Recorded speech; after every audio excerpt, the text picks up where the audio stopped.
Hello, and welcome to live programming here at the More Freedom Foundation. Today, we're going to be discussing the dangerous Nothingburger that is the U.S. sanctions announced to be imposed on Turkey going forward, on Turkey's defense industry.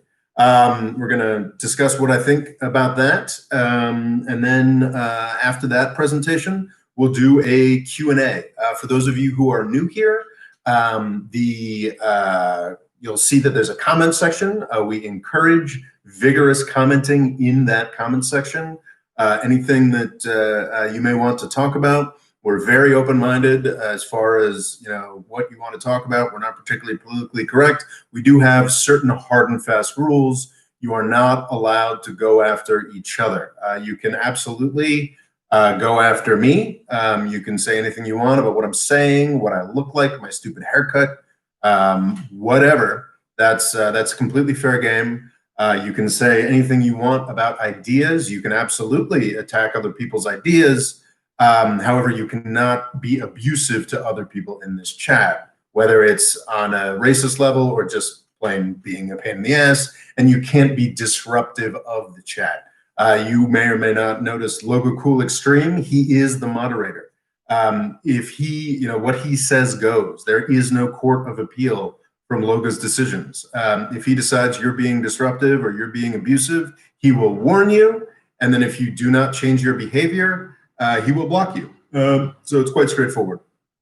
For those of you who may be feeling generous today and want to do super chats, I would ask you to hold off until I get to the Q&A portion. I can't interact with the comments while I'm delivering this presentation.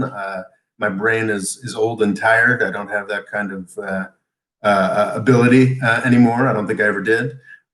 So yeah, I think that's most of it. I will not be going much into overtime today. I've got a place to be at 3 p.m. So I'm gonna have to cut it off probably pretty much at the 2-hour mark. I'll try to be a little quicker with the presentation so we can do more Q&A, but that's something to be aware of. Delighted you all are here, and let's get into it. Basically on Monday, December 14th, the Trump administration, after a good deal of congressional pressure, announced sanctions. They're known as CATSA sanctions. I should have written out what that acronym stands for, but they're sanctions under a new piece of legislation that was a relatively new piece of legislation that was put together in 2017 for some dumb reasons we'll talk about shortly. So sanctions are incredibly complicated stuff. I've been meaning to do more in-depth study of what the sanctions, what the U.S. sanctioning authority is about, how the details of it work. I know enough to be enraged by it and find it to be quite insane. On this channel, we talk a lot about U.S. empire and the way that actually sort of U.S. empire, the U.S. world system, actually does serve a lot of people. But as we get further and further into this unipolar moment, we're going progressively more and more nuts, and we are basically letting all the power go to our head, and we are forcing people to do things in ways that are not they're not compatible with sovereignty. They're not compatible with the sort of principles that the U.S. world system started out at least pretending to believe. And the sanctions process are, how we do that, how we are slowly attempting to turn the entire world into a much more authoritarian U.S. empire, basically by telling people in other countries what they can and cannot do. So the slow expansion of sanction power is something I've already talked a lot about on this channel, but as far as actually diving into the minutia, the legal minutia, that's not something that I have been able to dedicate the time to it that I would like. But for the purposes of this presentation, I think there are two, with the understanding that we're speaking in very broad strokes here, there are sort of two levels of sanctioning that can go on here. There is the country murdering sanctions. That's when the United States decides that some country without much economic weight and power has offended us in some way, and then we decide that we're going to murder them. That's what we have done to Venezuela. That's what we've done to Iran. That's what we've done to Syria. These are horrific sanctions, essentially saying that not only is the U.S. not going to do any kind of business with this country, we're going to impose sanctions on any foreign country or company that attempts to do any kind of business with one of these countries. It is a very straightforward attempt at economic starvation. It's commonly understood that an embargo, that blocking the ports of entry to a country are acts of war. That's sort of what, that's commonly understood in sort of international law for centuries. What the United States has that is, I believe, unique in human history is it has the power to unleash embargoes without physical force. We don't have to actually send all our ships into block the Persian Gulf. We can actually just do it with our laws and our banks, and the threat that any actor in the world would be somehow cut out of U.S. financial systems. So those are the kill your country. Those are the murder death sanctions that we do to places like Venezuela. We do to places like Iran and Syria. I'm not 100% sure that we've gone the full secondary sanction route with Venezuela.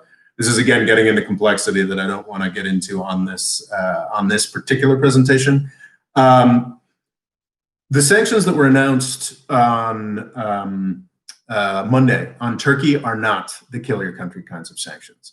These are sort of, it's interesting because they're actually the kinds of sanctions that I think you can make a good case for in certain cases. These are not, oh, we don't like the leadership here, so we're going to make everybody in the country starve sanctions. They're more targeted. They're like, this is a certain behavior that we do not like, so we are going to undertake sanctions that are aimed at that particular behavior. And I think that in certain cases, I don't know for certain, and I certainly heavily suspect that they're not. I don't think that I won't make the case or attempt to make the case that any application of these lighter sanctions is good or being done properly. I haven't done the necessary research, but in theory, this sort of lighter weight attempt for sanctioning makes sense. For example, I know that I haven't investigated the implementation, because that's key with any kind of sanctions thing. It's very tempting to say, oh, the U.S. sanctioned Turkey, and that is arguably all that anybody on Twitter or in the U.S. Congress knows actually happened. I would be very unsurprised if there were people in the U.S. Congress who can't tell the difference between what we're doing to Venezuela and what we're doing to Turkey. So yeah, sanctions are incredibly complex. What has been applied to Turkey is a much lighter version of sanction. One example of these sanctions that I think probably would be a good idea, I can't speak to how it's being implemented, is my understanding is that Chen Quanguo and a number of other Chinese officials who are reckoned to be directly responsible for what China is doing in Xinjiang are now subject to these sorts of sanctions. Meaning, these particular individuals and some institutions and their family members, these individuals' family members or individuals leading these institutions' family members do have sanctions applied to them. Their resources that they may have in the United States are blocked or impacted. Travel is impacted. It varies. Each sanctions implement is completely different. I think the main point of what I want to say here is that the kinds of sanctions that are being applied to Turkey are not the kill your country sanctions. They are the careful, delicately, carefully targeted. And the reason that these things, I like these kinds of sanctions because they're more responsible from a geopolitical standpoint. They don't attempt to blanketly punish the entire public of a given country. They don't endanger escalation quite as much, that sort of thing. I do sort of like these better generally, but it's all, the devil is in the details. I sort of lost track of what I was saying there. But my point is that there are two layers here, and Turkey got the lighter version. And what's interesting is if you look at the sort of sanctions, there's a memo that the State Department pointed out. It's not even every level of, oh, that was the point I was trying to make. So yeah, I like these because they're geopolitically more sensible. They don't abuse the populations. The reason that the US government has this sort of second lighter level of sanctioning is because when they deal with countries like Russia or China, there's a lot of valuable business that goes on.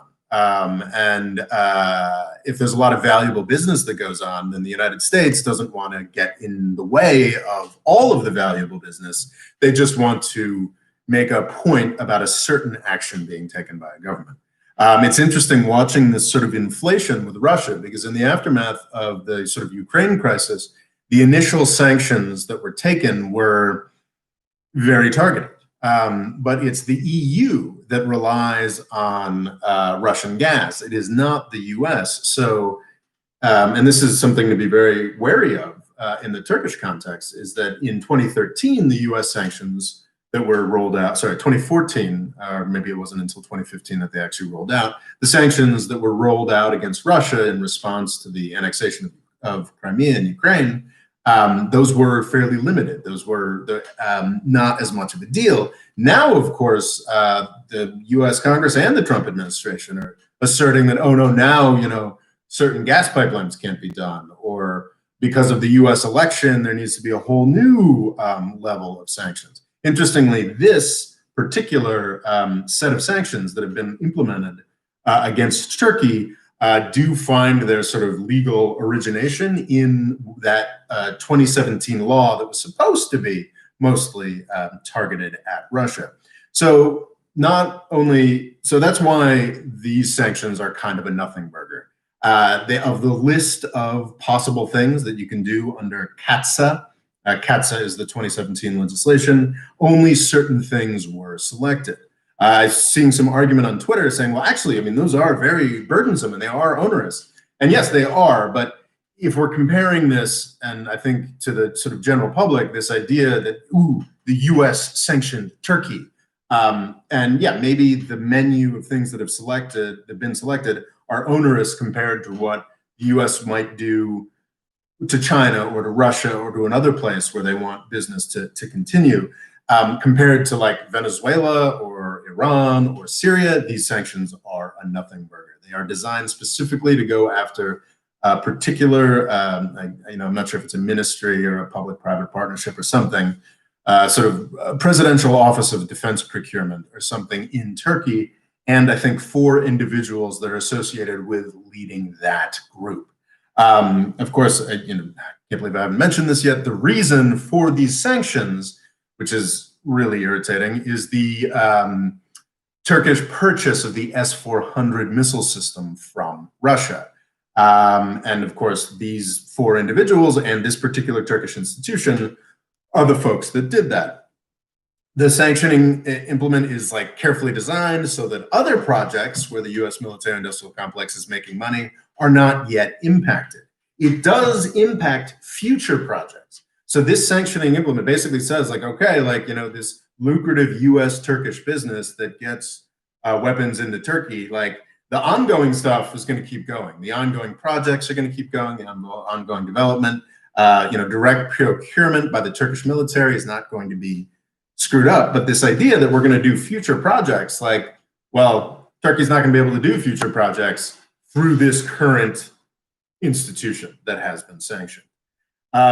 So it's, and another element to this is that there have already been things that have happened in the US-Turkish relationship that actually kind of act as more serious sanctions than this, final official sanctioning. Certain people in Congress have been holding up defense sales to Turkey. So that is actually an action that is more extreme than the sanctions contemplated on Monday. That's not an official part of US law or US regulations yet. That's just a couple four Congress people basically saying, we're not going to approve these arms sales to Turkey. So basically, I think the first thing to say is that what happened on Monday is not as big a deal as some would imagine. Not as big a deal as sort of that headline is, oh my God, like we're sanctioning Turkey, like the way we sanction Iran. Absolutely not. It's a completely different thing. I think the next thing to say is that the process here has been the dumbest fucking thing imaginable. It's sort of a careful what you wish for situation, I suppose.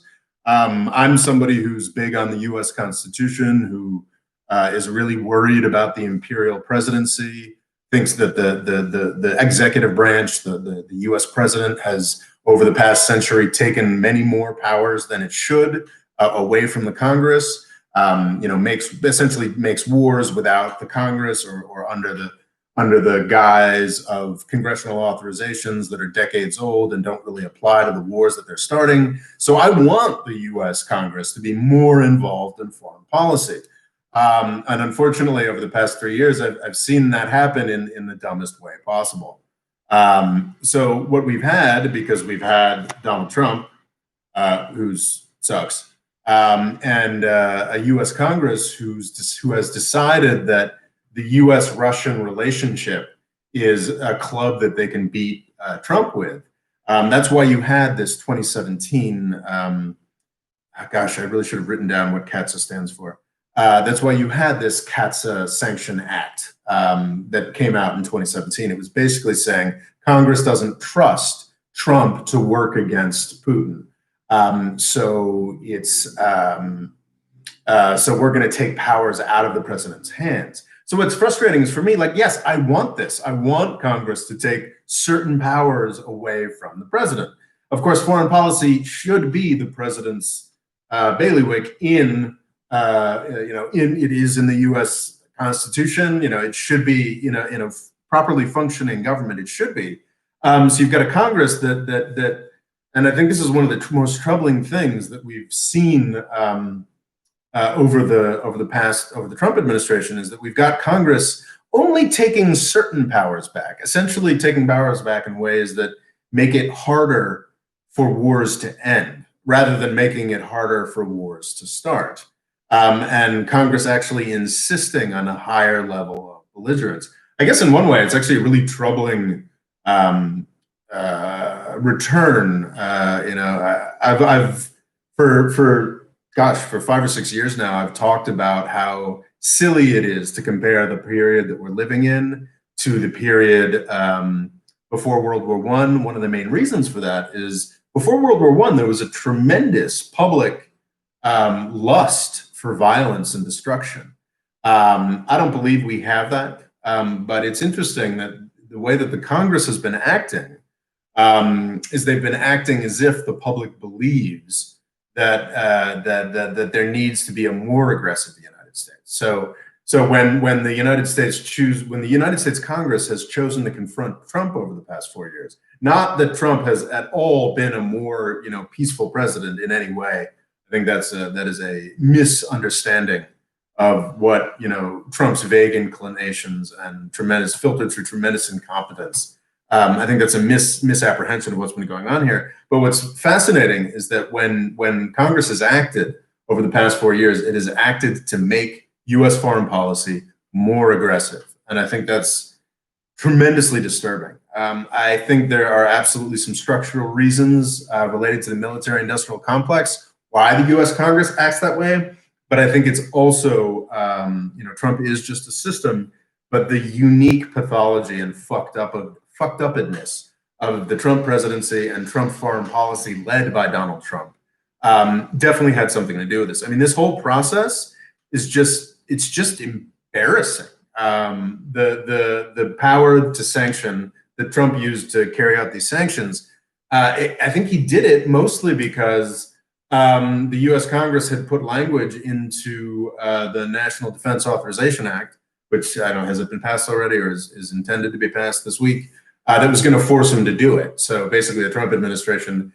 undertake this sanctions against Turkey to get out ahead of the Congress. It's just sort of embarrassing. I think it's a sign of how little value and importance the U.S. political system applies to foreign policy, that we're allowing things to be this dumb.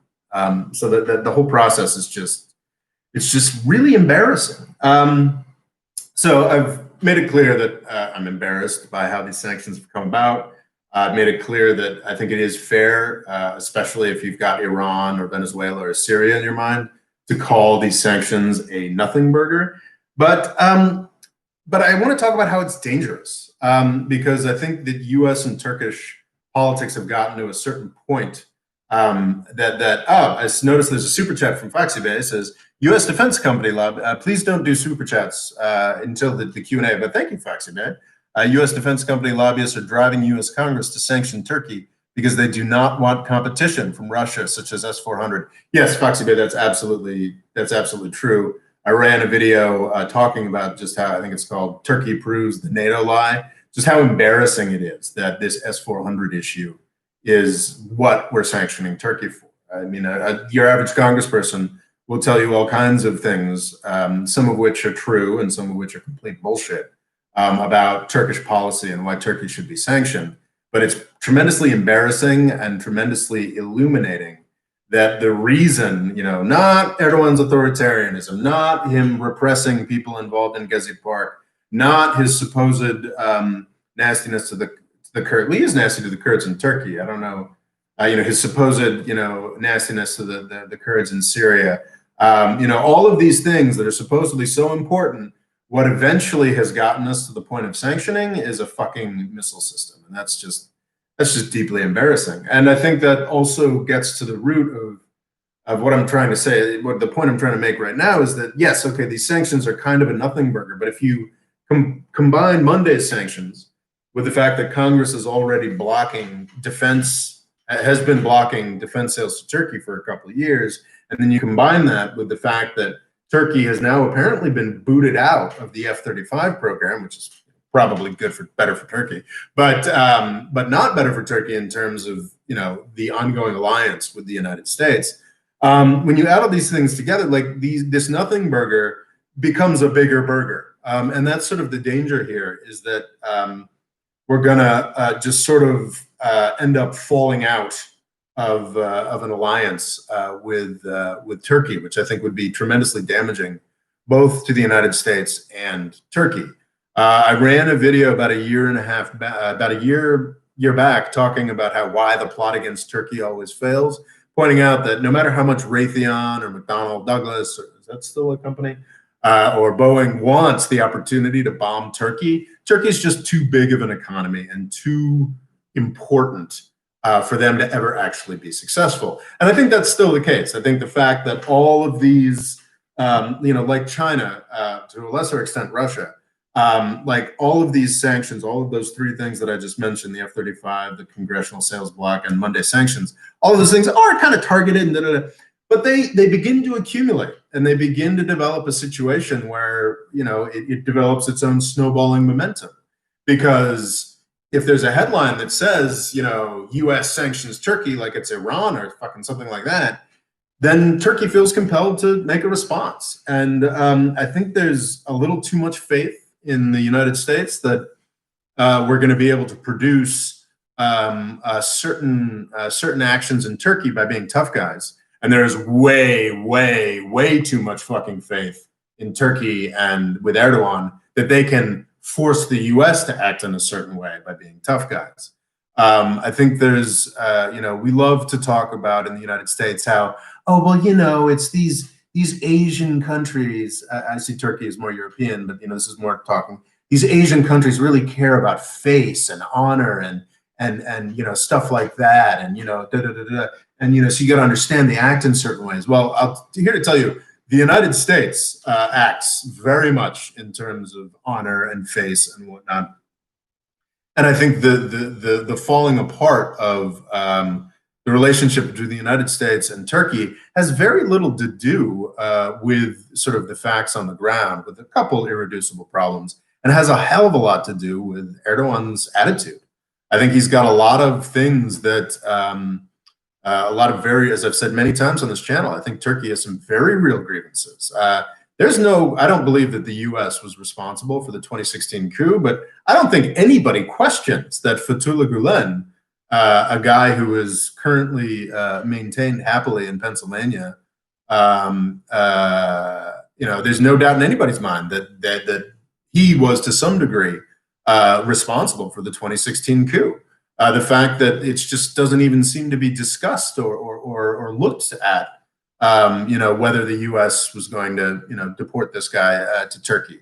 That's a real grievance. The fact that the United States, to clean up its own mess in Syria, to clean up after the Islamic State, sort of U.S. proxy militia that got out of hand, we cozied up to the Kurds. I mean, those are real issues for Turkey, not for Erdogan, but for Turks in general. Not just cozied up to the Kurds. I'm sometimes inexact in the way I talk about this. I do believe that there are very real Kurdish grievances against Turkey, against Erdogan in Turkey and everywhere. But the key thing is the people, the group representing Kurds in Syria is directly connected to the PKK, which is a Kurdish terrorist group in Turkey and Iraq and Syria. I think I make the mistake of being inexact here, and a lot of people make the mistake of being inexact here. It's not that Turkey, the Turkish government, really objects to the idea that the United States could be at all friendly with any Kurds. Actually, the Turkish government has long reconciled itself to the fact that the U.S. Works very closely with the Kurds in Iraq, and the Turkish government does as well. No, it's a specific group that is in charge in Syria, a specific group of Kurds that is directly affiliated with a terrorist group, a U.S. acknowledged terrorist group that has killed tens of thousands of people in Turkey, or rather, the conflict has killed tens of thousands of people. It's probably the Turkish military is definitely killing some people too. So these are extraordinarily real grievances that people who have a real sense of facts and truth and whatnot should be concerned with. But if Erdogan is going to run around shooting his mouth off the way he does and talking about the United States the way he does, you know what? What's a really fragile honor-based culture that gets a little persnickety when people talk shit about us? The United States of America. So I think that's a really key thing, and I think that there's just a lot of misunderstanding, mutual misunderstanding of where people's red lines are here. And while the Monday sanctions are not any big break, I think that we're in serious danger of getting to a more real break. I think there's reasons to be optimistic. The central problem with Trump was that Trump loved Erdogan. He loved strongmen. He loves sort of people who take an authoritarian approach to politics. For Erdogan supporters in Turkey, that alone should be an indication that Erdogan is not great for your country. So you had the U.S. Congress and many elements of the U.S. government, the executive branch nominally under Trump, who were sort of like, okay, look, defense procurement is a pretty key fucking part of this whole NATO arrangement, and Turkey should not be violating it. While Trump was telling Erdogan and the Turkish government, oh, don't worry, I'll make it work. I'm a deal maker. I'm a deal guy. This isn't a real problem. I don't think the Turkish government and Erdogan specifically has really incorporated just how much of a problem the S-400 purchase is for the United States. Do I think it's fucked up that the S-400 purchase is a huge problem for the United States? Absolutely. I think it's it says something really gross about NATO, the lie at the heart of NATO. I've got a video talking about that just in the past couple months. That's for real, like a real thing that's messed up. But it's also what is.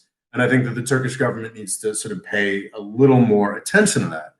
But I think on the other side, what I think the U.S. analysts aren't paying much attention to is the really central things that this is about for Erdogan and Turkey. There's a whole bunch of horse shit that people I enjoy on Twitter, who are big advocates for Turkey, like to throw at me well, the U.S. wouldn't sell a Patriot missile system. That's not true. We were happy to sell a Patriot missile system. What is more, gets more into the complexity of this sort of thing is that the terms of technology transfer or local manufacture, those were more difficult. Those were more complicated. And I can't speak to the minutia of that. But folks who sort of want to tell you blanket, like, well, you know, the Turks, you know, the U.S. wouldn't sell us Patriot missiles. That's not true. The U.S. wouldn't give us technology transfer. Well, that's not necessarily true either. It's ongoing, lengthy negotiations. These are tremendously complex and tremendously expensive things. And yes, it's very likely that Turkey wanted more than the U.S. was willing to give for technology transfer. But that is the story of every single weapons deal between Turkey and the United States for decades. And honestly, that's the case with most weapons, big ticket weapons deal between the United States and U.S. allies. Like, it's a negotiation. What this is really about, what the S-400 purchase, what Turkey's purchase of a Russian weapons system is really about, is the fact that Turkey was feeling poorly used by the U.S. for very real reasons.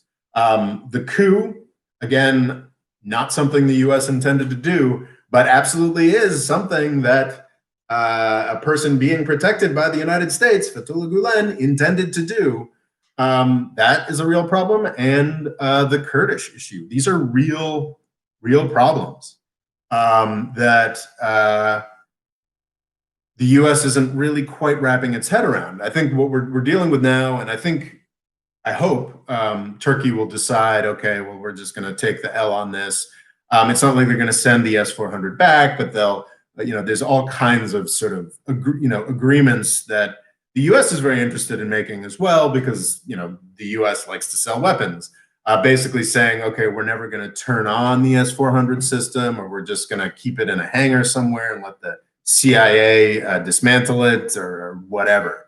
That sort of thing is going to be hopefully something that Turkey and the U.S. and Turkish governments can agree on. But if there isn't some movement on these really fundamental issues, then I don't really. I think these dangerous Nothingburger sanctions become more dangerous and become more of an issue going forward. And I think that's a real shame. It's a potentially disastrous thing. It's interesting, and I think there's something I'm tweeting about very angrily lately, but I think gets to a real problem here. Like, there's a fundamental disconnect between what the U.S.-Turkish relationship's potential and importance is, both to Turkey and the United States, and the fucked upness of the past literally of the past 9 years, almost exactly. This sort of fucked upness that was developed by the U.S.-Turkish joint decision, conscious decision, to invade and destroy Syria. And what's interesting, and it's a fantastic, thought about properly, I think it's a fantastic case study for anybody who studies international relations. Like, what happens when two countries that are tremendously useful to each other take on a common project that is both stupid and fails miserably. Because in case you haven't noticed, the United States and Turkey have manifestly failed to do what they set out to do 9 years ago, which was overthrow Bashar Assad. They have succeeded in destroying a country, killing 500,000 people, et cetera, et cetera. So it is an interesting case study. It's like when allies get together to do something stupid and it fails, how do the basics get obscured further and further? Because the fact is, if the United States, Turkey is extraordinarily useful to the United States, and Turkey is interested in being useful to the United States in the ways that are useful to the United States. Does that make sense?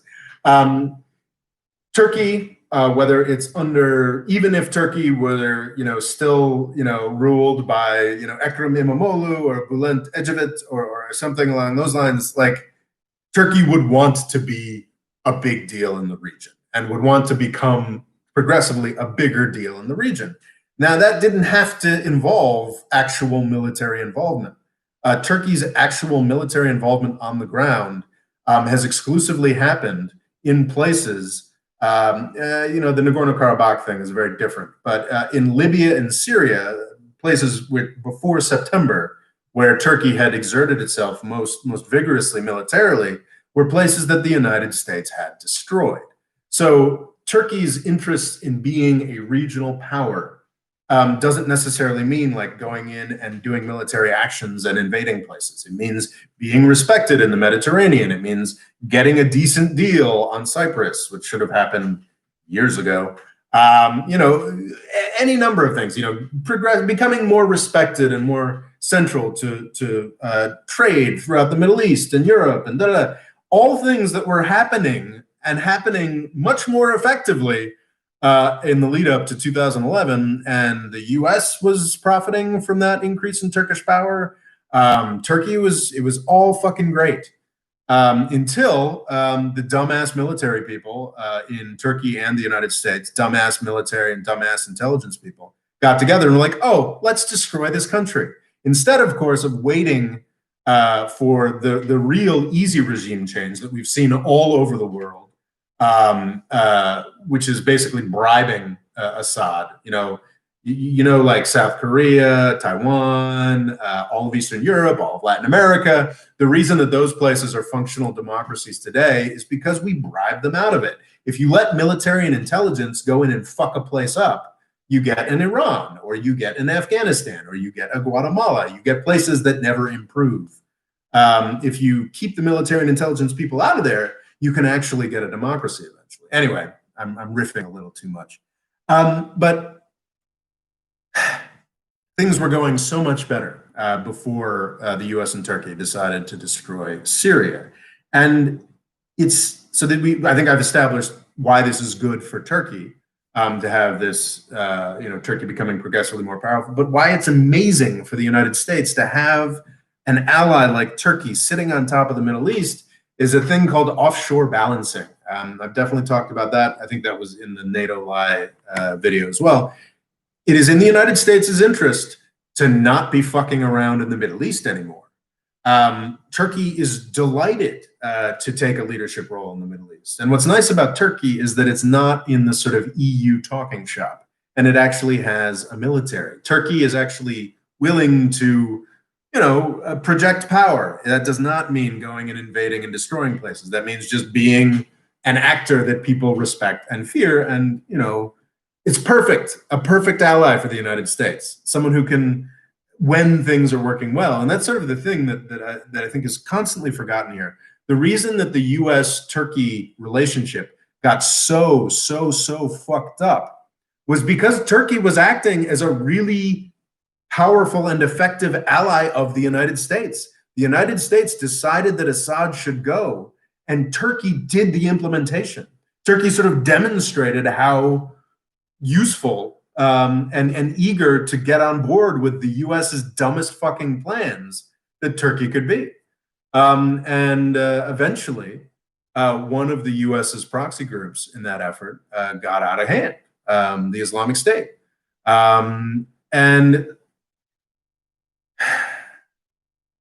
Anyway, I think I'm getting off track a little bit here. Syria fucked things up.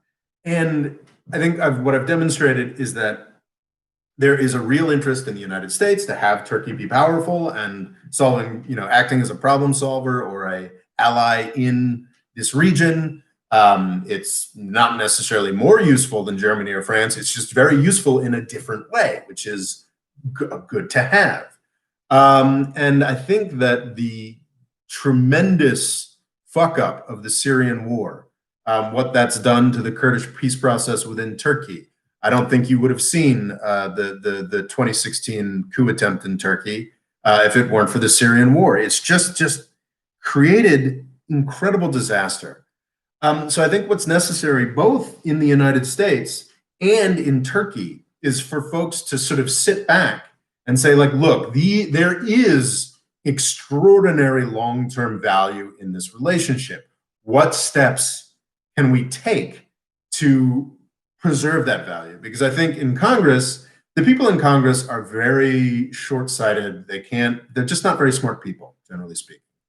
They don't, they know a few things about Turkey, and what they know about Turkey over the past 10 years is what the defense industry has been telling them. Ooh, they're genocidal against our great Kurdish allies. Ooh, they're buying this weapon system. Every congressperson knows that their interests are not in disappointing U.S. defense companies. It's sort of that sort of mess is what's going through the mind of your average congressperson, and there needs to be more reflection on look, the long-term value of the Turkish relationship to the United States is immeasurable. If the United States wants to sell fucking weapons, which we obviously do, Turkey, the largest military in NATO, is pretty damn important. If I don't agree that it's a good goal, but if we really want to, fuck with Russia, Turkey's the perfect country to do that. They're doing it on 3 fronts. Nagorno-Karabakh, Libya, Syria.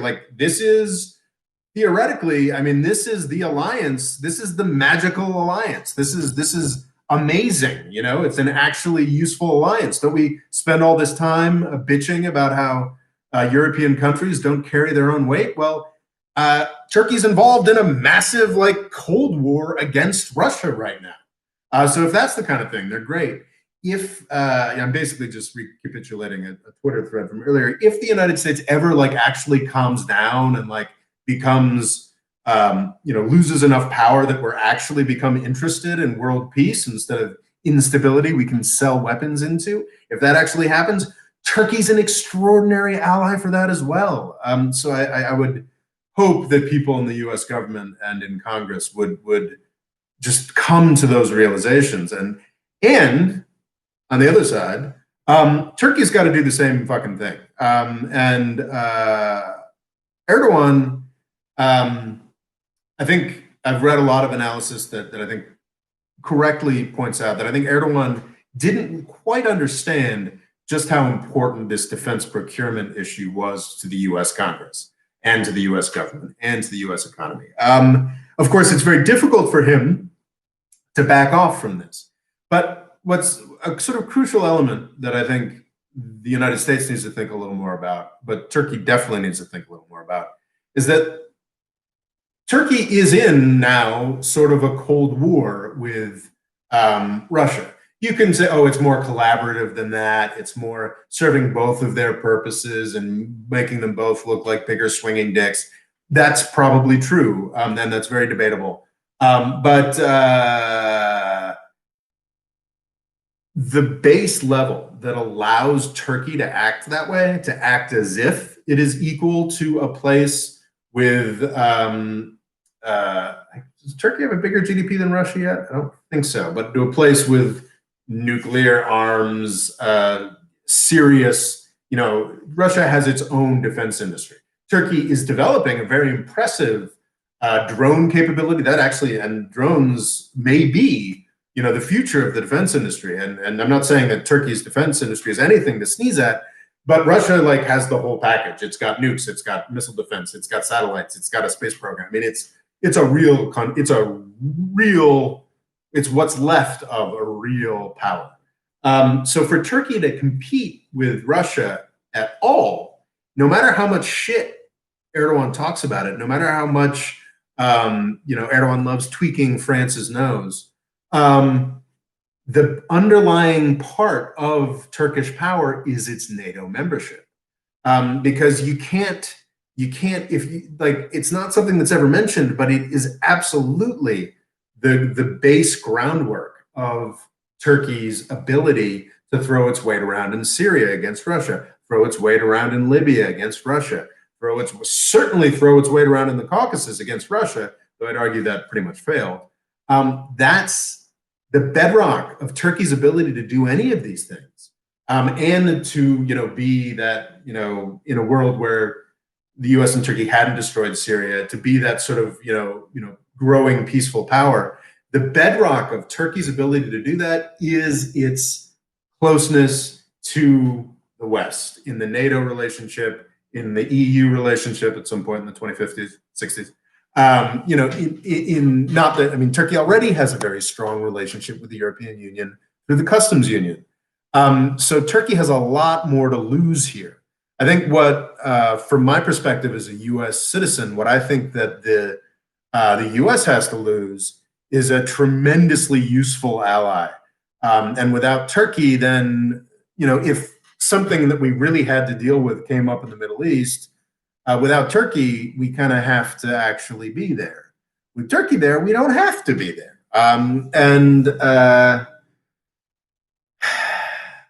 That's I think that's a real problem for me, because as the U.S., like I'm becoming more focused on competition with China. I'm becoming more focused on. I've always been pretty focused on anti-interventionism and giving the U.S. less reasons to bomb places and kill people. Turkey is a very useful ally for us. But Turkey's whole, the whole Erdogan neo-Ottoman, that's horseshit, but the whole Erdogan shift towards aggressive Turkish foreign policy, it's unimaginable without the alliance to NATO and the West. It just doesn't make sense. So yeah, both have an extraordinary amount to lose here. So I would encourage people in the United States. Erdogan's not going to be there forever. He could be there for another 20 years. And you look at Mahathir Mohamad, the Malaysian guy who just left power in his 90s. Erdogan could very well be in Turkey for another 20 years, but he won't be in Turkey for another 50 years.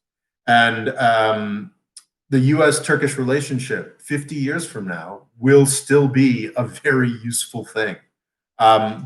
Basically, U.S. and Turkey in 2011 tried to do something really fucking stupid, and that was destroy Syria. And it backfired tremendously, and that's what we're seeing right now. And I think it's in the interest of everybody in the United States and Turkey, and even the world, for us to get beyond this. But I think the U.S. is going to have to make real sacrifices. Turkey's going to have to make real sacrifices to make that happen. I think the assumption that you're seeing in some quarters that oh, okay, we've got a sane U.S. president now, and they'll all figure it out. I don't think that's quite warranted. I don't think that's what's going to happen. So that is the presentation. I am here for another. I think just about another hour. I think I'm going to end 10 minutes earlier so I can make it to my 3 o'clock. I'm in Brooklyn now. Can you see? I wonder if you guys can see. I don't want to screw this too much, because if I screw this, I can. No. Okay. So that's the World Trade Center.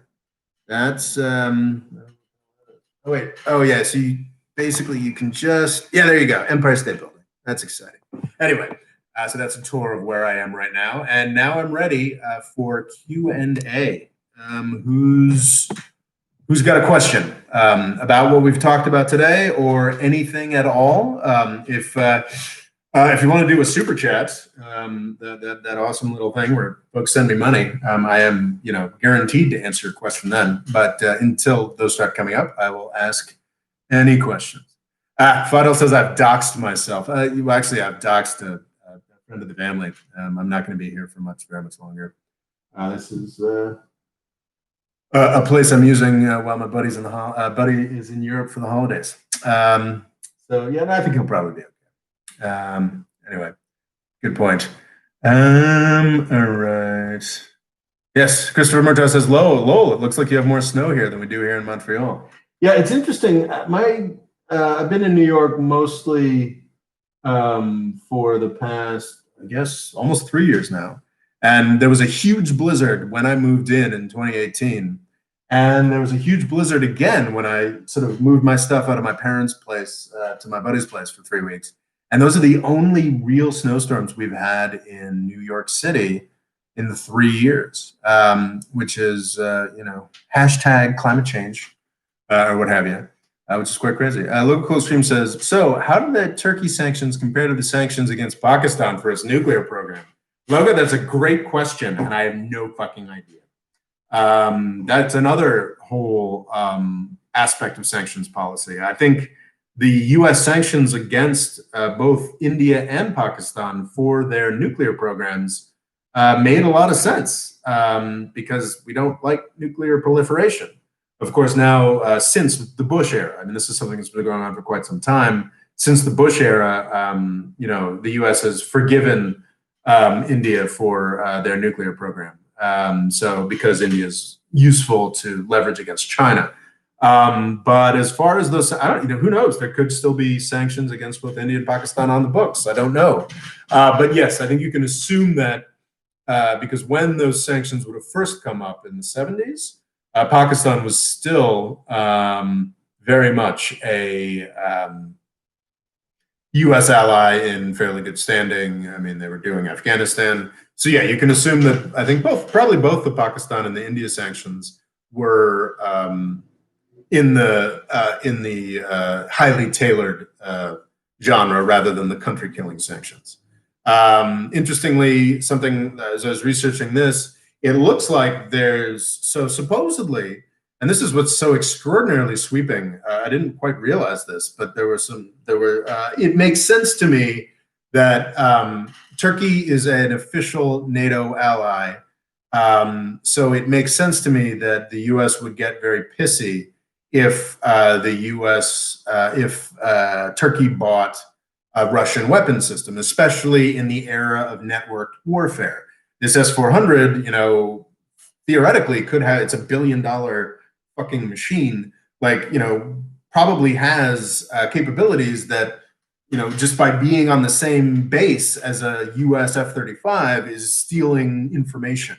So you can understand, I mean, I do not support these sanctions, but I get why the S-400, unlike the S-300, a 20-year-old system that Cyprus has, is threatening to the U.S. What I didn't realize is that the CATSA thing, apparently, you can interpret this 2017 law saying that anybody in the world, any country in the world that purchases Russian military equipment is subject to sanctions. So that means technically India, because India has, I believe, purchased and operates S-300s or S-400s, should be subject to sanctions from the United States under this same CATSA law that legitimizes the sanctions on this past Monday, which is crazy town to me. So yeah, I mean, who knows? Theoretically, we're supposed to be sanctioning India, but we'll see if that happens.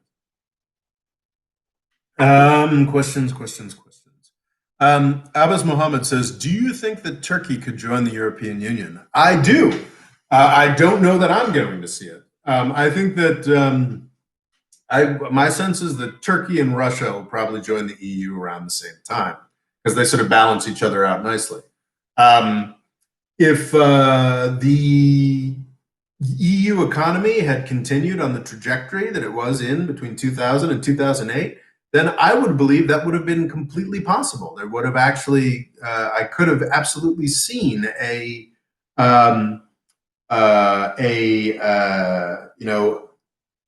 Turkey joining the EU in the 2020s or 2030s. The fact is that the European Union has remained a basket case for the past decade.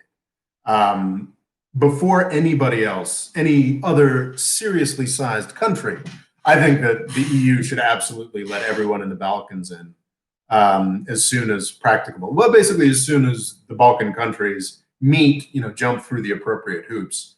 I think that's we were perpetually in danger of a serious problem with the Balkans if they don't let those little countries that hate each other into the EU. But as far as larger expansion, the European Union's economy has to return to growth before that's possible. But I do believe that the European Union is meant to grow and to expand, but these are things that have not been done well enough at this point to justify Turkey joining. It just doesn't make sense. So yeah, I think Turkey absolutely should join the EU, but it's going to be like the 2040s. Maybe the 2030s if things like get amazing in the EU right now and just stay amazing. But yeah, I don't. It just doesn't. It just doesn't make sense. You can't expect the European Union's public to accept the addition of 80 to 100 million more people. Who Turkey is vastly richer than it used to be, but you've still got a lot of folks who would just instantly, a lot of poor folks who would instantly gravitate to European capitals, and you can't do that to a European public that isn't doing well financially, and hasn't been for quite some time. Okay, so we got two super chats. Christopher Murtaugh says, "Nice to see neighbor to the south with sane foreign policy views. Any speculation on what, when, post Erdogan, perhaps better EU relationship?" Yeah, I mean, I don't like to speculate about Erdogan because I don't want to look like some kind of CIA plant angling for his end. What I would love is for Erdogan and the AK Party to lose the elections dramatically in 2023. I don't know if that's. I mean, who knows? On certain trends, it looks like that's likely. But I have spent way too much time attempting to, thinking, oh, Erdogan's done for sure this time. He's fucked. I believe that at different instances in, 2013, 2012, 2013. Well, I guess no, it was the end of 2012, 2013 was when all the Gulenist wiretaps came out. Like, I thought he was done in 2013. I thought he was done in 2015 when he lost those elections. I thought that losing the local elections was going to have a bigger impact than it has. Arguably, losing those elections that was just last year. Was it 2018 or 2019? Yeah, it was 2018 or 2019. Losing power in Istanbul and Ankara as he did the local elections. They're both JHP. Mayors. That was a huge part of Erdogan's eventual fall. But man, that guy's a savvy fuck. I'm not gonna speculate on the future beyond Erdogan because I don't know when that's happening. Theoretically, I think there was some talk when I moved there in 2011 that he had always intended that he would be gone after after 2023. He just wanted to get the republic to the centenary mark. Unfortunately, I think Erdogan's got sort of a Putin problem now. It's almost impossible for him to leave office and leave power because people would come after him and his family and the billions they have taken. Which is actually, I think they're. My understanding, I have not read enough about it at all, but I think Putin put in some kind of legislation saying that he and his family could not be sued, and I actually think that's kind of a good thing. I think it would be great if like the JHP and the HDP could make some kind of like covenant that we will not pursue Erdogan or his family, because then Erdogan could actually leave power. I don't know. Of course, that we've got examples within Turkey, Kenan Evren and Pinochet in Chile. Of those things don't necessarily always work, but anyway, yeah. But speculation like. I think that absolutely there's real leeway for things to improve. Getting to what I was talking about earlier about how it's about honor and pride, not just in Turkey, but in the where we always say, "Ooh, those Orientals." But no, it's in the United States as well. It's very much about honor and pride. I think people in the United States or Europe who might be expecting. Ekrem Imamoglu or some other successor to Erdogan, who might be expecting him the new guy to like all of a sudden, be okay with the EU or Greece's interpretation of Mediterranean drilling rights are going to be very disappointed. But I do think that a new style of Turkish leadership could actually yield a lot more success for Turkey and an EU and a US that doesn't resent success for Turkey. So I think that's a possibility if Erdogan loses the elections in 2023. There's losing Ankara and Istanbul. There have been really a slew of famous defectors from Erdogan's own party. But, you know, don't count him out yet. I don't know, man. It's still freaking Erdogan. You know, the elections aren't supposed to be until 2023, and a lot can happen before then. There is, I think, the Turkish constitution still provides for the possibility of early elections, but I don't think that's particularly likely either. I'm not as up on the nuance as I should. Okay, I'm getting behind on super chats. Okay, Brando Commando says, I'm reading articles about Greece slipping into another economic crisis. That makes me so sad. I mean, has Greece even left the economic crisis that started in, I guess it wasn't 2008, it was like 2009, 2010, right? How do you see this playing out in the region in Europe? More proxy wars? Turkish lira is collapsing, and that's what I see coming. The Turkish economy, I made a couple videos about it maybe 2 years ago, talking about Turkey's zombie economy. There's a lot in sort of the world's macroeconomics, a lot in the world's sense of the economy that doesn't make any sense according to what we've always known. Turkey's economy is like that as well. I think for a very, very long time, despite a number of red flags and warnings from many, many people, the Turkish economy just sort of kept on going, perhaps partly on the strength of the fact that Erdogan controls much of the media in Turkey. But that stopped about, what, 2 years ago, sort of the Brunson sanctions or what have you. That stopped. And the Turkish economy has been a disaster for 2 or 3 years now, arguably for much longer than that. I mean, when I moved to Turkey in 2011, a dollar would buy about 1.5 liras. Today, I think a dollar buys 8 liras. So I think it was, the more insulated you were from foreign exchange, the easier it was to ignore just how badly the Turkish economy was performing. I think that ability to ignore it has disappeared. And I think that has a lot to do with Erdogan's sort of aggressive support for nationalist causes that the Turkish public really enjoys. And I have Turkish friends who don't care about politics at all, but they were excited to see that Azerbaijan was being defended by Turkey, however debatable that might be. They were, got pissed off about the Mediterranean. So yeah, I don't know. More proxy wars. What's interesting is, like, where would you see another proxy war? I think I saw an article somewhere that was talking about, like, what if Turkey decides to intervene in Yemen? And I was just like, the fuck? Yeah, it's really hard for me to imagine how that's possible.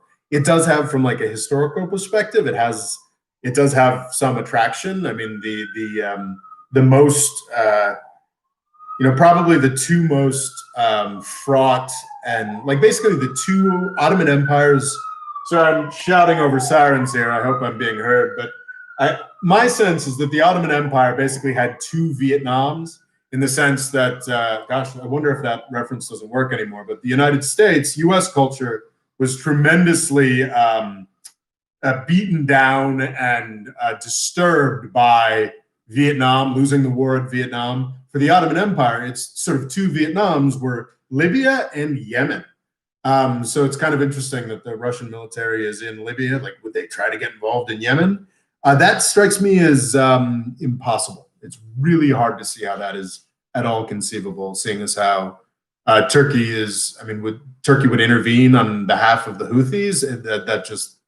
That makes no sense to me. The reason that Turkey was able to become involved in Syria and Libya was because the United States had destroyed those places and hadn't really had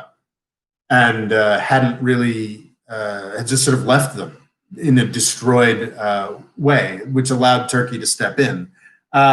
Yemen is largely controlled by the Houthis, and while they are not just another Hezbollah, they are absolutely affiliated with Iran, and it's hard to see how the Houthis would work with Turkey. And everybody else in the very small parts of Yemen that are not controlled by the Houthis works with the UAE and Saudi Arabia. and those places really hate Turkey right now. So yeah, I don't know. But yeah, Brando Commando, you're exactly right to point towards the very real problem of the Turkish economy and why that's encouraging Turkey to be so aggressive. I don't know. Yeah, I cannot predict the future on this one, unfortunately. There was there was another super chat. Okay, this one super chat. Oh gosh, there's two more super chats. I'm falling behind. I apologize. Okay, Mert Matthew says, no question, but thanks for covering the topic. And a reminder, Turkey and USA will need to work together to contain KSA potential collapse in the next sort of 2 decades. That's a very good point. It's just like Saudi Arabia, this country that we put so much stock in and buys so much of our stock. I have got an update on my sort of Saudi Arabia prediction. I have very loudly and still very much believe that Saudi Arabia is finished by 2030. I don't know that, the Aramco might very well, last the century. But the system with the Saudi royal family on top is, I believe, guaranteed to fall by 2030. This fall. It was snow. Is sort of guaranteed to fall by 2030. So there'll be very real costs, and we will be looking for an ally to help sort of reassert stability. If I had my druthers, it would be Iran, but Iran and Turkey. It makes sense for the U.S. To have good relationships with both Iran and Turkey, because theirs is the competition that's going to stand the test of time, with Israel involved as well. Saudi Arabia, sort of bandied about by many as the other big power in the region. That's not particularly credible, I'm afraid, because I don't think Saudi Arabia is. But who knows? Maybe Arabia will be a serious power to be reckoned with post Saudi. I again have a video that sort of attempts to wrangle with that future that is just nowhere near produced. Maybe I've been looking. Yeah, maybe I should send my draft out to like the $5 patrons. I think that's I've been looking for stuff to do for them. Anyway, but yeah, that is definitely something I need to think about more. Foxy Bay. That's a fantastic name, by the way. Foxy Bay. Since the 1990s, half of voters in Turkey have voted against Recep Erdogan until today. So how secular will Turks be in 2040? More liberal norms? That's a fascinating question. One of the things was in Turkey, the AK Party is supposedly so religious, but, I partied with a few of the, kids of the AK Party, members, not any of the big famous ones, but, it was always kind of fascinating that the, supposedly so conservative party, as a lot of people really like to party. I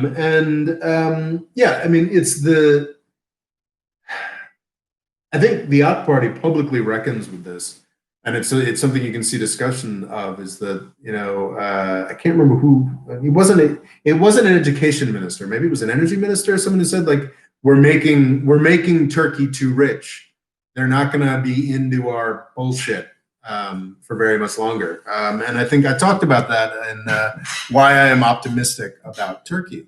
I think what's great about the phenomenon of the AK Party is it gave something to Turkey that Iran never got. The reason that Iran, to my mind, one of the reasons that Iran fell into a much better system of government than Saudi Arabia has, for example, but like, the reason it did fall into sort of a theocracy and a religious extremism is because religion was so just deeply, deeply crushed for so long in the country.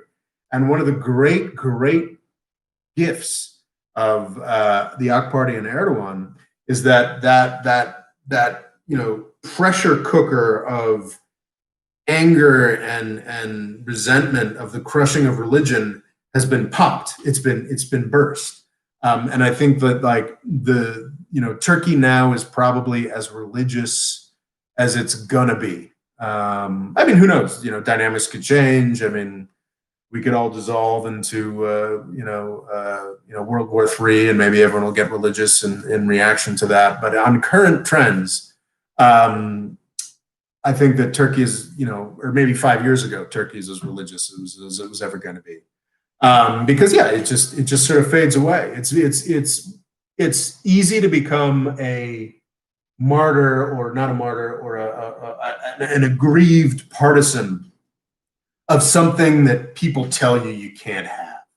And in Turkey, for 80 years, religion was something that was, officially respected in certain ways, but in a very real sense was something that was, molded and controlled, and it was tamped down. It was easy to be, I'm gonna fight for religion in Turkey, and they won, sort of.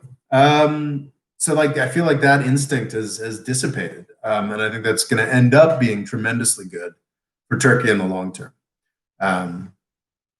So yeah, that's sort of my sense. I see those more liberal norms already developing. I think that the trend towards secularism is going to continue, and the fact that Erdogan's already lost Ankara and Istanbul. I mean, it's key. Like Ankara and Istanbul, or Istanbul specifically, Erdogan was the mayor of Istanbul.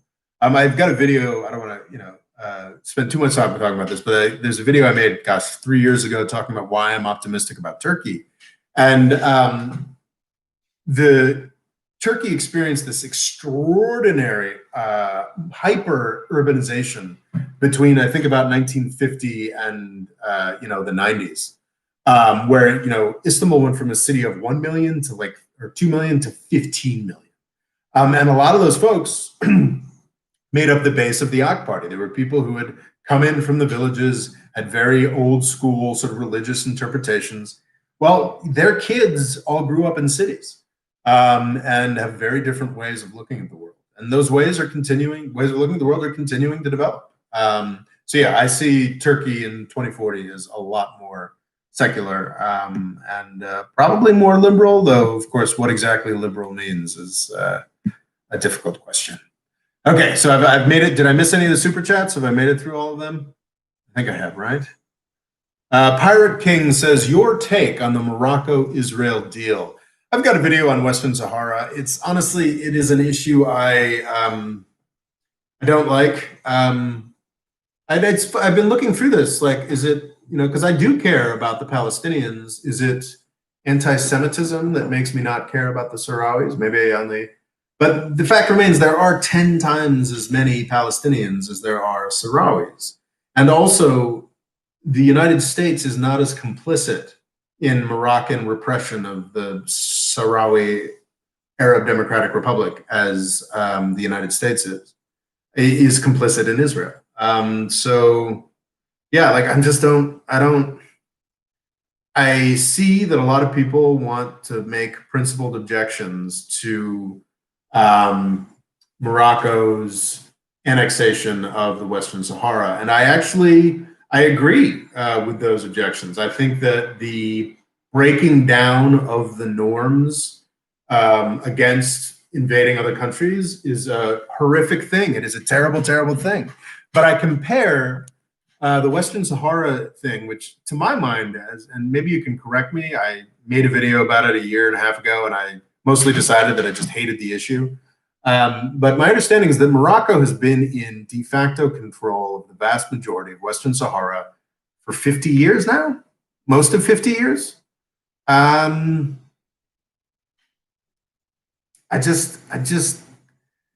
It's hard for me to care so much.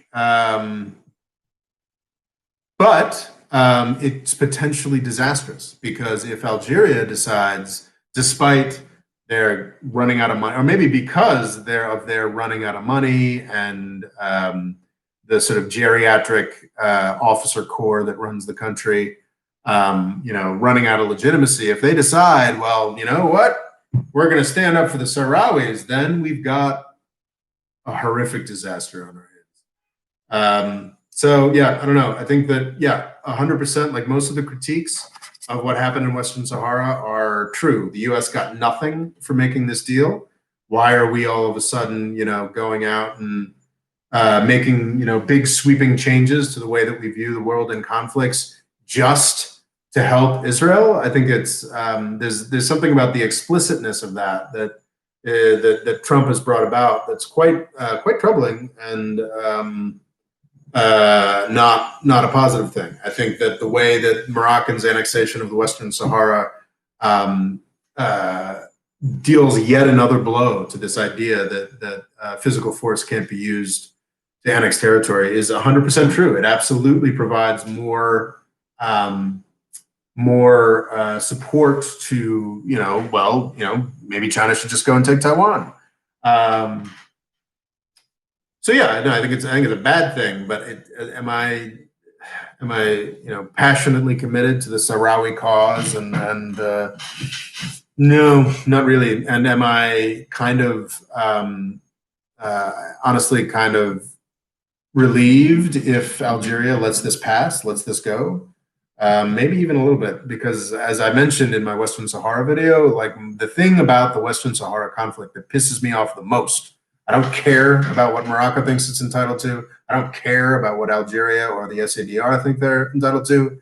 I care about the fact that Morocco and Algeria, two neighbors, each of which kind of has half of what they would need to develop a flourishing economic unit that could make all of North Africa and Africa be in a better position, have spent the past fucking 5 decades fighting over 5,000 people in largely desert, 500,000 people in largely desert area.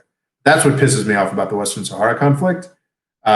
If this recognition, if Algeria lets this recognition go and just says, fuck it, like whatever, we're moving on, then maybe it was even a success. I don't know. We'll see. Even though all those bad things. Okay, questions. Let me know if I missed a super chat. Questions. Joseph Ryan Jones is, do you think Turkey is gunning for an actual takeover of Lebanon and or Syria, or just regional hegemony? I made sort of a snide video talking about how I'm really interested in Assad not getting overthrown, obviously. I'm talking about how actually Israel is, Assad is now Israel's best defense against Erdogan. And that was mostly tongue in cheek. Do I believe that in 2020 that Turkey intends to take over all of Syria and all of Lebanon? Fuck no, of course not. But if you had said in 2010, or even in 2015, if you had said, oh yeah, by 2020, Turkey's going to occupy a significant chunk of northern Syria, and there's not going to be any real sense of them ever leaving. If you had said that to me in 2015, I'd been like, that's fucking insane. That's insanity. That's crazy talk. So yeah, in 2020, the idea of Turkey trying to take over more of Lebanon or Syria is crazy, insane talk. In 2025, in 2030, obviously I would be much happier if Assad was in power, the war was over, Syria was being rebuilt, Turkey and Syria were negotiating over what happens about the stuff that Turkey had done, but nothing in U.S. policy makes that likelihood likely. It's possible that Erdogan or whoever's in power in Turkey in 2025 will be like, we can't stand these terrorist attacks against our troops, so we have to take over Aleppo. I mean, I don't know. That's a pretty big thing. So it's possible to imagine like a sort of slowly working its way, Turkey slowly working its way down the coast, and especially in Lebanon, which is, essentially ungoverned. So no, I don't think that's a real possibility as of 2020. There are a million things that would have to go wrong for Turkey to go further in trying to rebuild the Ottoman Empire in Syria. But, nothing's impossible. Nothing is impossible.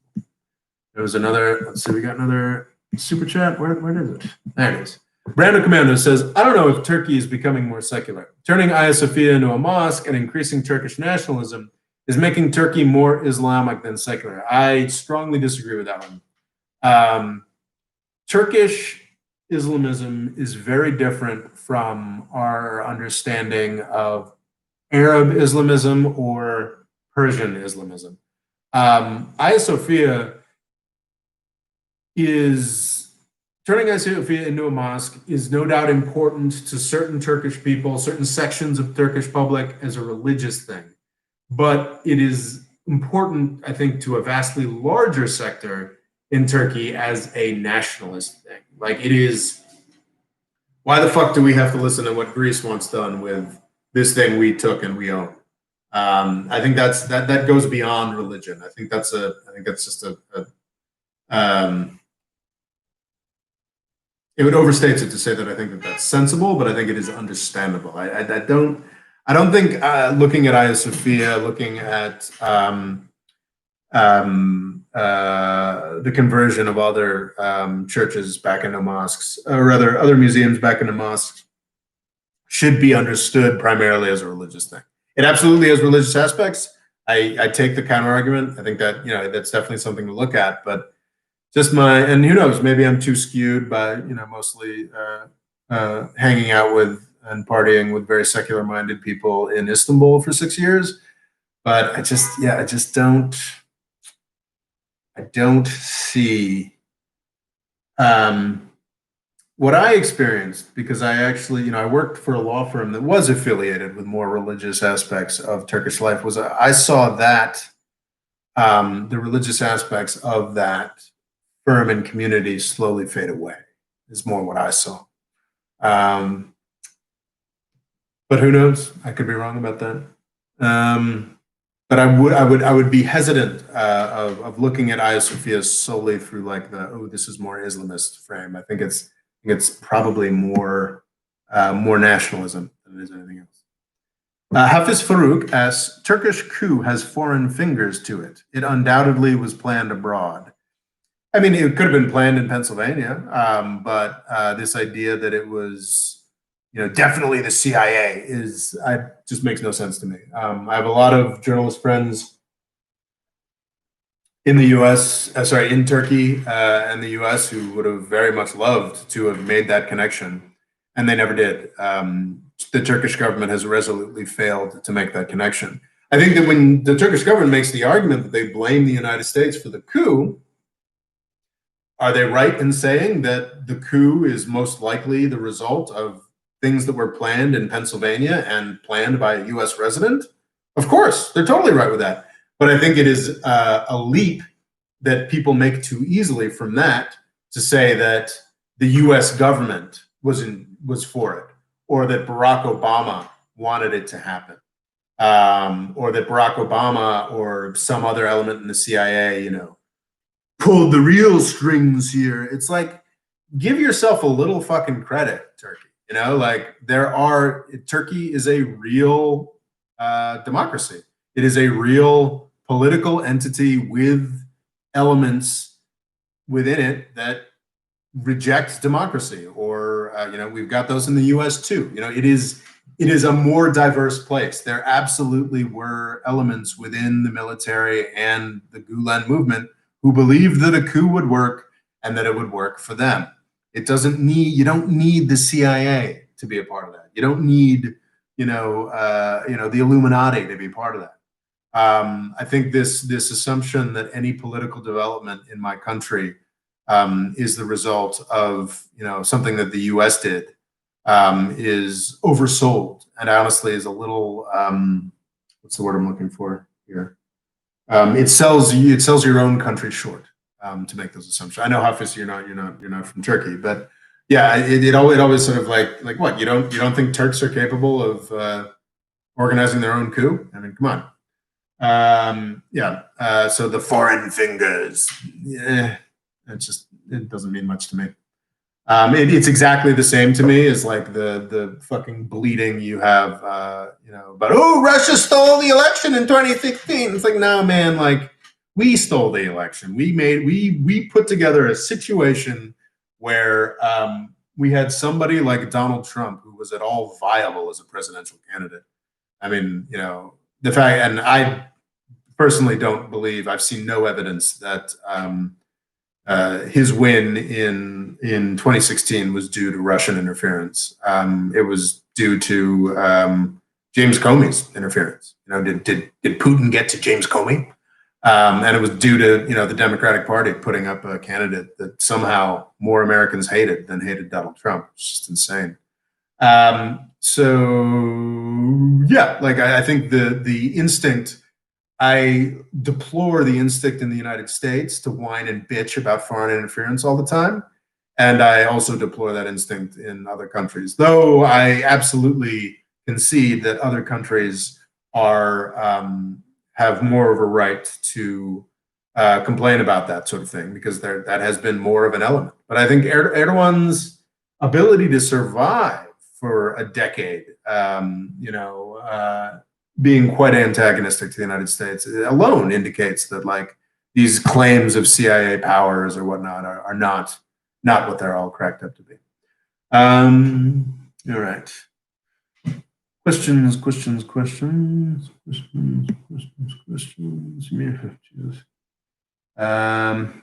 Okay. Local Extreme says, Mel Freedom Foundation, as a New Yorker growing up, what was your impression of Trump and Giuliani? And when did you realize they were both lunatics? That's the most fucking frustrating thing about Donald Trump is like, he's always been famously a piece of shit. That's 100% been his, like, that's been his position. That's been his, I mean, he was famous for like cheating on his wives and getting bankrupt and being a dick and like having really trashy taste in everything. Like Donald Trump was a famous joke forever for people in New York. Unfortunately, I think we owe Donald Trump to NBC, the network in the United States that funded and put out the Apprentice television show. It was a reality television show that created this illusion of Donald Trump as some kind of like competent, powerful, impressive executive that was just always horseshit. And unfortunately, a lot of people voted for that. I mean, there's obviously much more to it than that. The extraordinary failings of, at least 16 years worth of U.S. establishment had a lot to do with that as well. But yeah, I mean, like nobody ever liked Donald Trump, man. Like Doonesbury is I wonder if it's still running. Probably not, but it was a nationally syndicated political comic strip that I adored as a kid. I've got volumes and volumes of it everywhere, and like Donald Trump was a character in that comic strip as just like, what was it like? Yeah, like they would just have his lips, I think. And like there was a character based on Hunter S. Thompson in the comic strip called Uncle Duke, who was famously like the most debauched, like fucked up, like he was always running all over the world, like doing the worst parts of U.S. empire. But for a period in the 80s, because Gary Trudeau, the cartoonist, wanted to say stuff about like the embarrassing excess of 1980s Wall Street, Uncle Duke went and worked on Donald Trump's yacht. And like, yeah, I mean, Donald Trump was always, anyway, we always hated Donald Trump.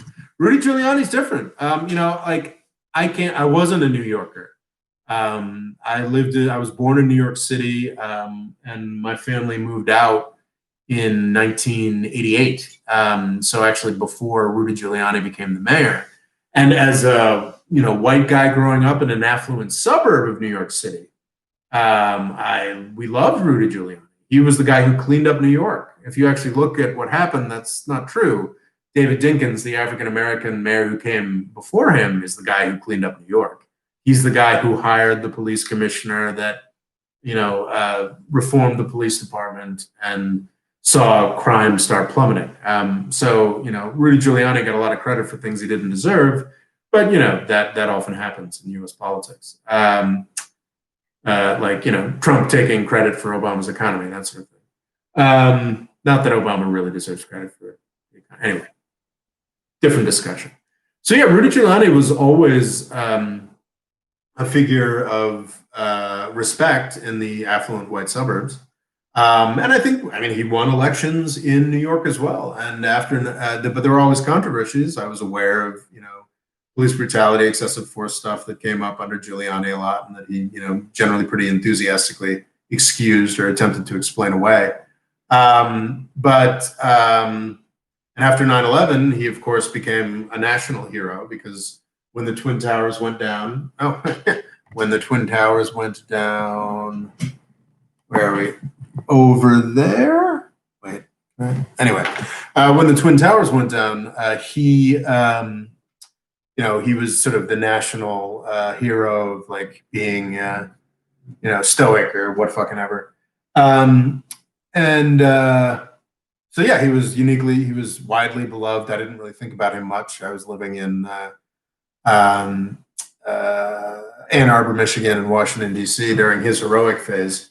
I think for a lot of people that started falling apart in 2008. That's certainly when he became a figure of fun for me. I found him laughable. By 2008, I was a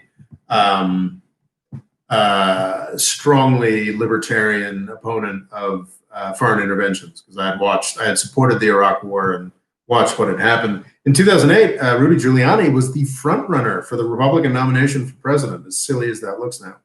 And he got into a famous argument with Ron Paul, who I can't remember exactly what it was. You can find the clip on YouTube, the Rudy Giuliani, Ron Paul clip. So basically, I think Ron Paul said something that was simple and true, sort of saying, well, 9/11, terrible, and, but it happened because we were over there and fucking with people. And then Rudy Giuliani, like, goes on this sort of thing, he's like, I demand that you apologize for saying that anything the U.S. could have done could have had anything to do with 9/11. And Ron Paul sort of like, no. And I think Rudy Giuliani Trump did it, but I think it wasn't going to make it very far in the middle of the country as sort of a somewhat more socially liberal. That's how Rudy Giuliani used to be known. Sort of New York Italian guy, was probably never really going to get the Republican nomination. And didn't. But that sort of embarrassing exchange with Ron Paul in the Republican debates in 2008, I was certainly for me, was the point at which I was like, yeah, fuck Rudy Giuliani. And I've actually got I think 3 separate videos on this channel going back to 2015. If you Google Mo Freedom Foundation, Rudy Giuliani, that are mostly like, fuck Rudy Giuliani. Because he's, so I soured on Rudy Giuliani, I think a long time before, certainly a long time before like CNN or MSNBC did, because in his post-mayoral times, he's sort of most distinguished himself by standing up for police departments against police brutality complaints and insisting that the police should have more powers and more impunity to brutalize people. And weirdly, he's taken a lot of money from like Iranian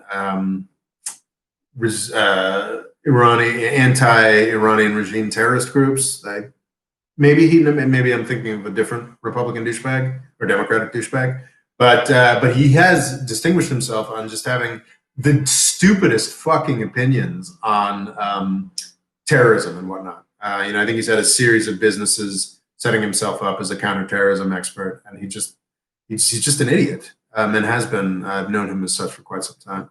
And I actually made myself a promise, I think all the way back in 2015, that I wouldn't make any more videos about how fucking dumb Rudy Giuliani is, because it's absurd.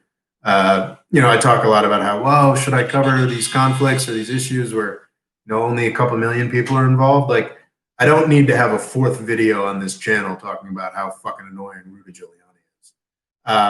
So anyway, yeah, I should stop talking about Rudy Giuliani and maybe answer another question. I think I've dropped 20 people watching this live chat. Questions. On what ground, Alperin Koja says, on what ground can Biden administration and Erdogan get along? On what basic principles? Is it even possible? Honestly, I think what should happen is that the United States should get the hell out of Syria. And then we will not be abandoning the Kurds, because then the Kurds can make a deal with Assad. They have worked with not the Kurds, the Syrian Democratic Forces, the YPJ, and yes, the PKK, have worked with Assad for generations. They have worked together closely during the Syrian civil war that we are currently still experiencing.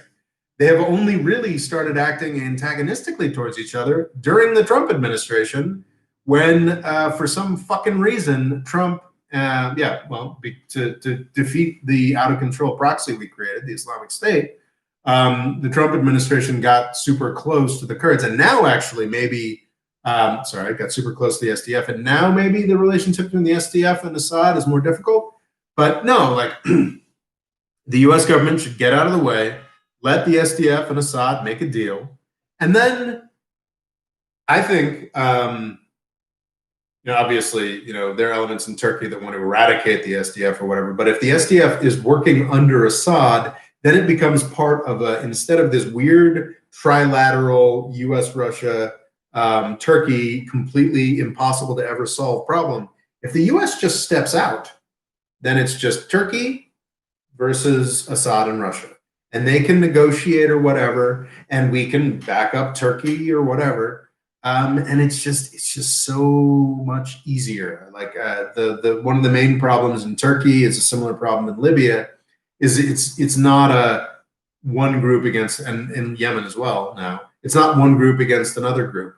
It's like different, it's like a triangle, which means like you can make a deal between two actors. You can make a solution between two actors. Doing it between three with disputing, it just doesn't work. So I think what the most important thing, the best thing that Biden could do is get the hell out of Turkey and get the hell out of Syria and just say, cool, well, we're going to support Turkey as it tries to negotiate the future of Syria with Assad and Russia, and just fucking leave them to it. Let, offshore balance, let them handle that. I think that's the most important thing that the U.S. could do. I don't think we're going to do that because, Washington, D.C. is stupid. Sorry, yeah, Rudy Giuliani is an advisor of Trump, Ismail B., who's been covering himself with shame throughout the past year or so, acting on as Trump's attorney in Ukraine issues and other things. And he also has made himself truly look truly idiotic by sort of leading the charge to do away with the what's the word I'm looking for? By leading the charge to overturn the results of this 2020 election. And if you want to know more about Rudy Giuliani, there are 3 freaking videos I made on my channel about him, about mostly 5 years ago, and how annoying he is. Okay, questions.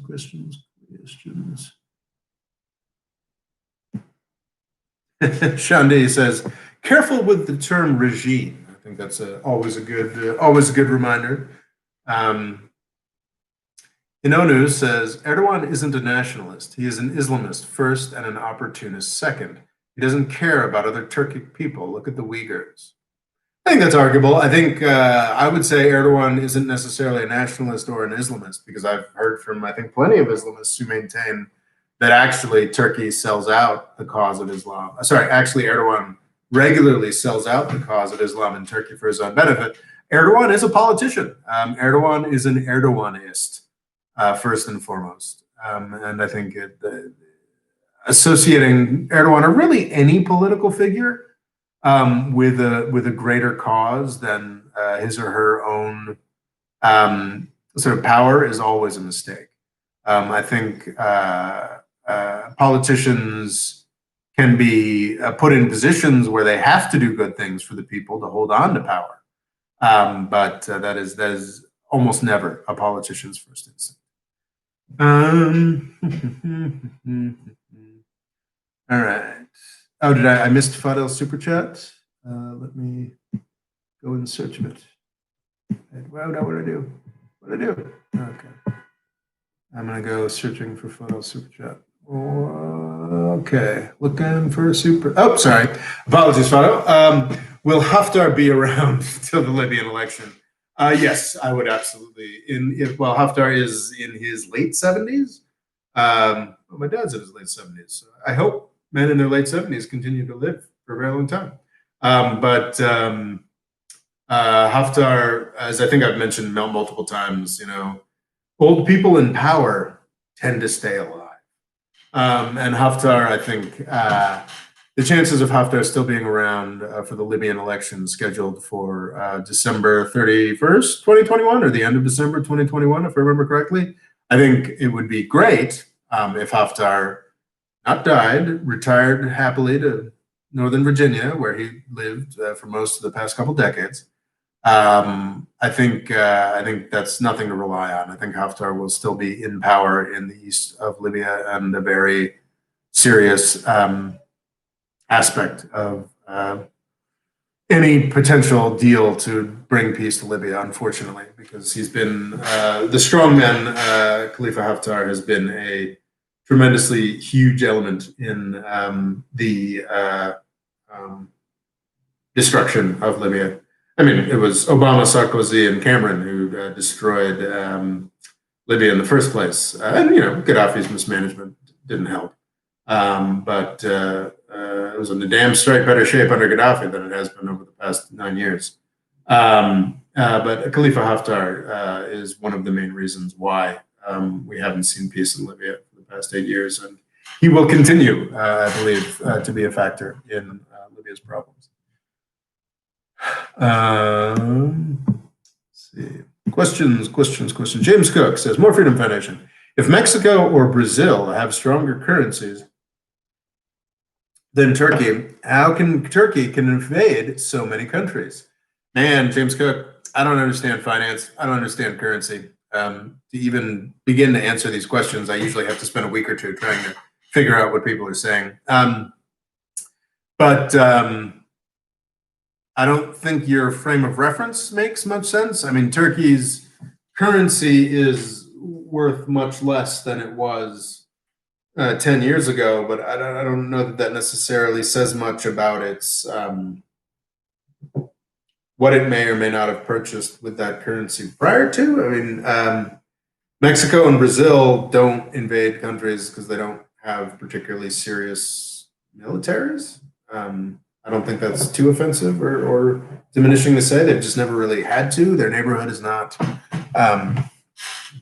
one that they need a lot of militaries for. I mean, Mexico, basically the United States did invade Mexico in the teens and intervened very heavily in Mexican presidential politics, which led to a decade of horrific revolution and failure. So I think the United States decided after the Mexican Revolution, it's like, actually, we shouldn't invade Mexico. We should let Mexico do Mexico. And I think that decision basically meant Mexico didn't have to have a military, because it's not like they're threatened by any of those Central American countries. And I think Brazil is similar. Whereas Turkey, is in the scariest, was founded in the aftermath of a world war, and has always been in one of the scariest and most strategically important locations in the world. So Turkey has always had a serious military component that it never really used, because stability used to be something that the U.S. government was interested in.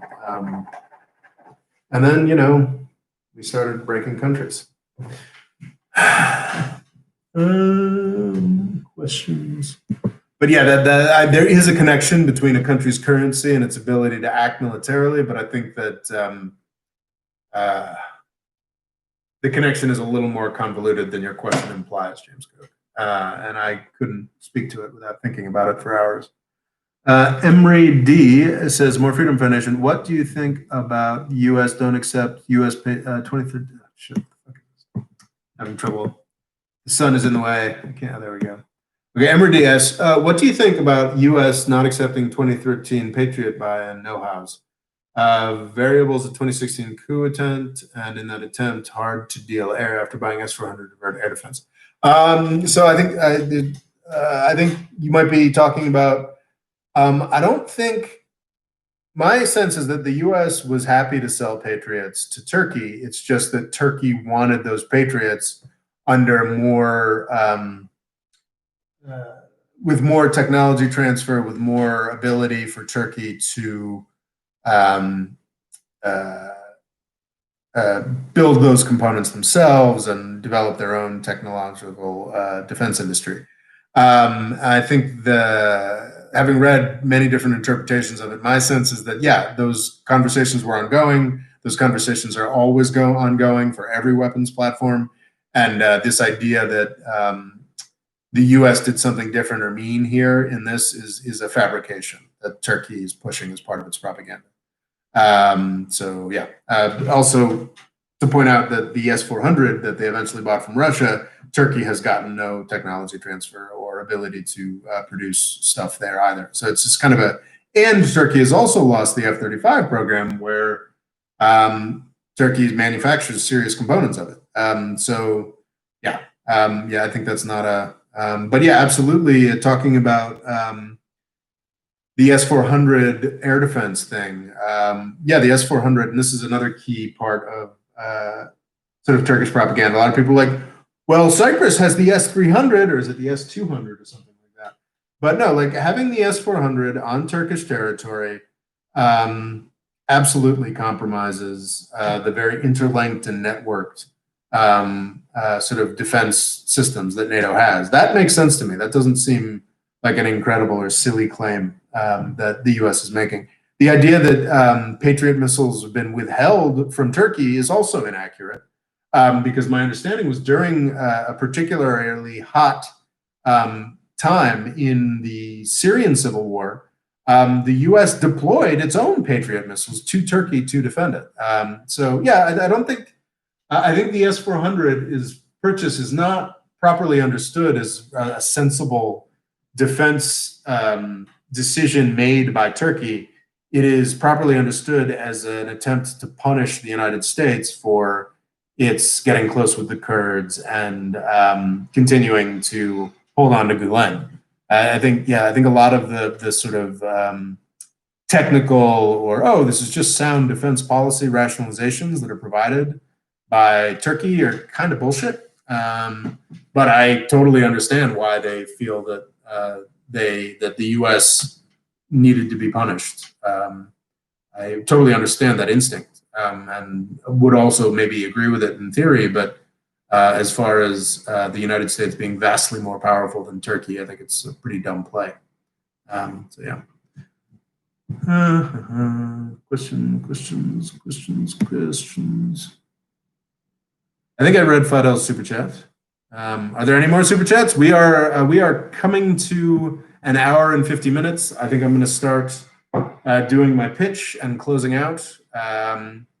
Very grateful to everybody for being here. Fantastic. I'm Rob Morris. I post every Tuesday at the More Freedom Foundation. I don't always do live chats. I've been doing more live chats because people like them, but I prefer my shorter produced videos. I'm currently, I've done a number of big projects on this channel. I have a long series and a short book I wrote on the U.S.-Saudi relationship and how that's at the root of a lot of the world's problems and really almost all of what we in the United States consider to be terrorism. And I wrote a longer book and a long series of videos on the British Empire and how the United States is turning in or making a lot of the same mistakes as the British Empire.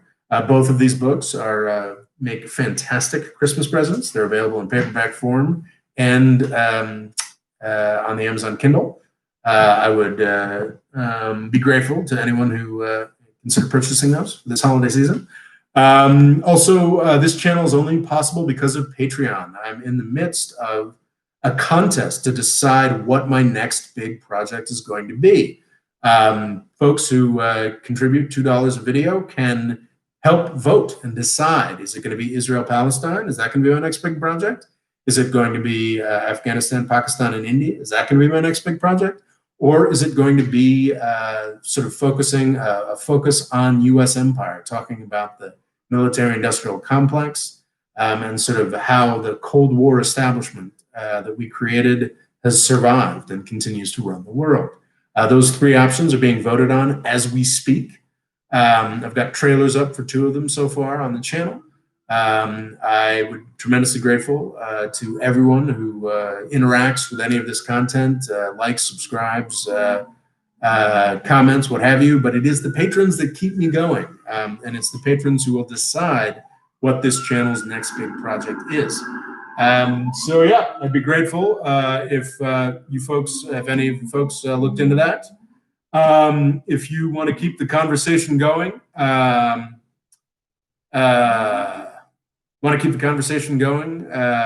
all month long, you can join me on Twitter at RoboLaw. I've started doing more stuff on Instagram as well related to the channel. It's Instagram at the Golden Age. Yeah, I think that's everything. I would really encourage people to sign up on Patreon. I've been living with my mom and dad for the past 6 months, and it's time for that to end, which means it's time for me to start paying rent and whatnot. So it is vital that I get a little more on Patreon, and I've actually been really pleased so far with how the contest has gone so far this month. But we've got another 12 days left to sign up and decide what my next project is. So be grateful if you did. There's a Patreon link in the description here. Also, you can send donations through PayPal. Yeah, there's an email list I want to do more with in the coming year that you should also sign up with. But anyway, thank you so much for being here. It is great to see you all. And I think with that, I think I'm gonna have to peel out a little earlier than normal, unless there's any last super chat. I could do one more question if there was a super chat, but no, I think it's probably time for me to take off. Thank you all so much for being here. None of this, patrons are important, but none of this is possible without the broader audience. You are the More Freedom Foundation. I'm just some guy who gets to shoot his mouth off because you guys are here. And I'm tremendously grateful to all of you, and happy holidays. Oh my gosh. Yeah, it's the holiday season all over the world. And may the end of 2020 treat you better than the rest of 2020. And I will, of course, still have a Tuesday video next week, and actually a number of videos. Oh my gosh, I'm doing live videos. Holy crap, I'd forgotten. I'd committed. I'm doing 3 gosh darn live videos next week. That's going to be a lot of live videos. Sorry, it's not this coming week. It's the week after, in the run-up to the end of the voting thing. So I hope you'll tune in for those. I got to figure out how to prepare 3 of these. Anyway, thank you. And with that, I will take off. All the best. Happy holidays. End that stream.